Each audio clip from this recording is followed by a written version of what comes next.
Hello दोस्तों, welcome to my channel review in the humanities and social sciences books. दोस्तों, आज हम MPS 003 Bharat लोकतंत्र और विकास के बारे में चर्चा करने जा रहे हैं।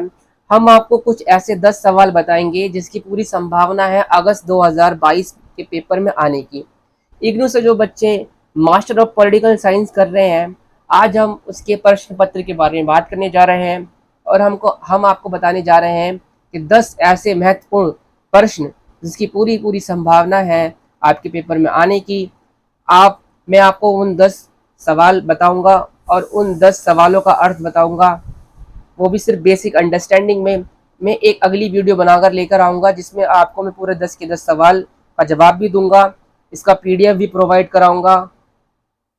दोस्तों, बात करते हैं आगे। पहला प्रश्न ये आता है, लोकतंत्र और विकास एक मूल्यांकन। दोस्तों, यहाँ पर हमें लोकतंत्र और विकास के बारे में बात करनी है। लोकतंत्र और विकास का मतलब मैं आपको बता देता हूँ, ये कैसे आपस में एक दूसरे से जुड़ा हुआ है और ये एक दूसरे से एक विवाद का रूप भी किस तरह ले लेता है।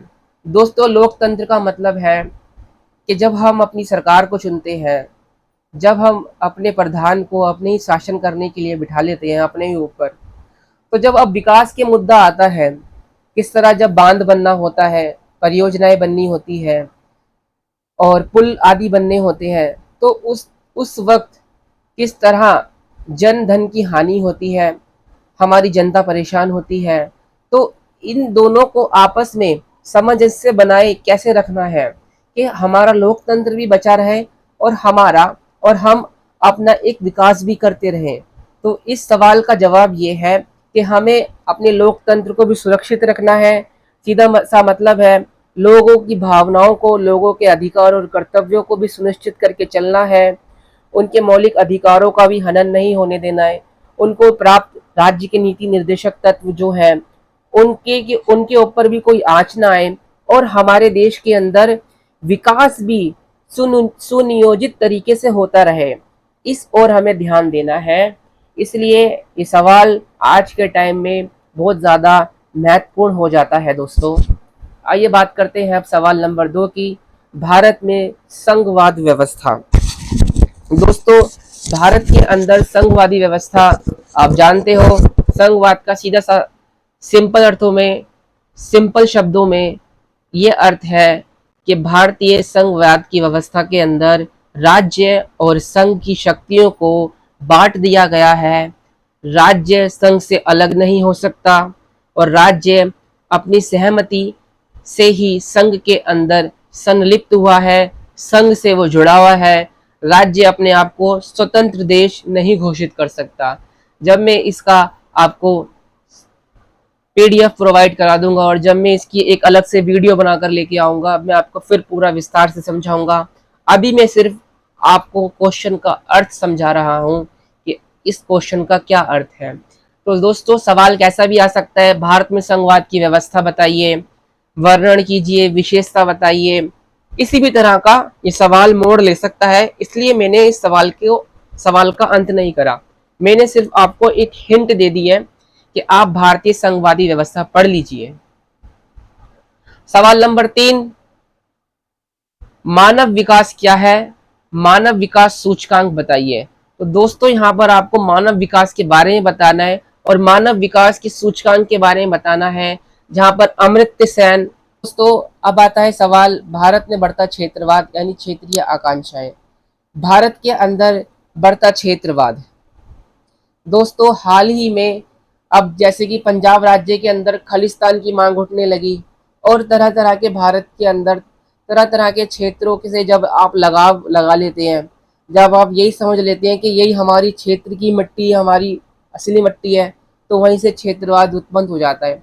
आप भारत को नहीं देखते, भारत की वृहद सीमाओं को नहीं देखते, भारत का आप इतिहास, उसकी संस्कृति को नहीं पहचान पाते।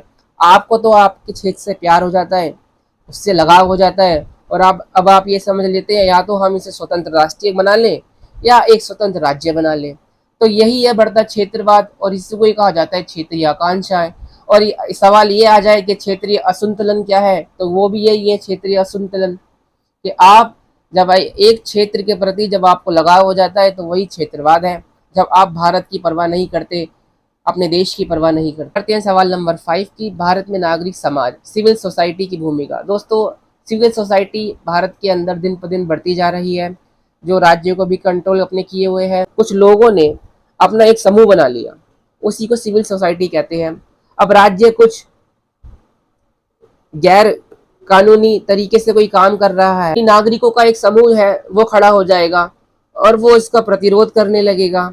फिर वो एक सामाजिक आंदोलन का रूप ले लेगा कि नहीं भाई साहब, ऐसा नहीं होना चाहिए। वो सरकार को बताएगा कि आप ऐसा नहीं कर सकते, ये चीज़ें ऐसी होनी चाहिए। तो इसी को सिविल सोसाइटी कहते हैं, नागरिक समाज कहते हैं। जब मैं इसका आपको आंसर दूंगा तो आप उसके अंदर आप अच्छे से पढ़ लीजिएगा।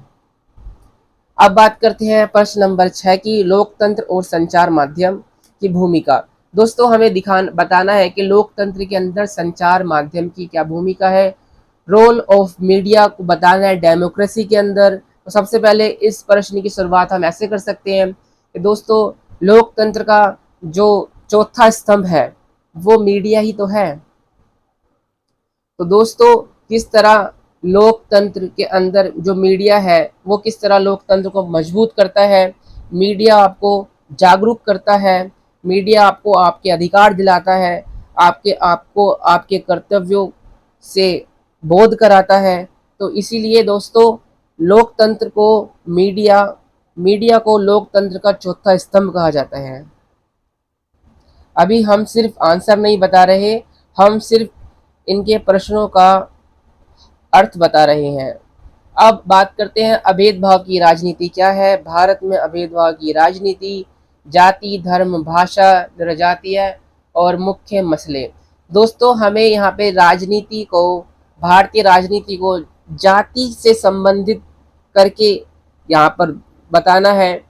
फिर हमें धर्म से क्या संबंध है भारतीय राजनीति का, वो बताना है।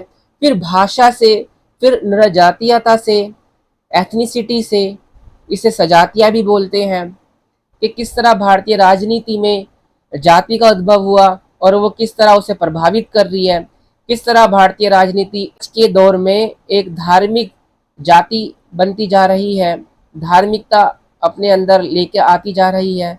किस तरह भारतीय राजनीति के अंदर भाषा से विवाद होता रहता है, जैसे कि दक्षिण के अंदर काफ़ी विवाद देखने को मिल जाते हैं। वह हिंदी भाषा का विरोध होता है और अपनी क्षेत्रीय भाषाओं को वो प्राथमिकता देते हैं। अब बात करते हैं जनजातीय के बारे में।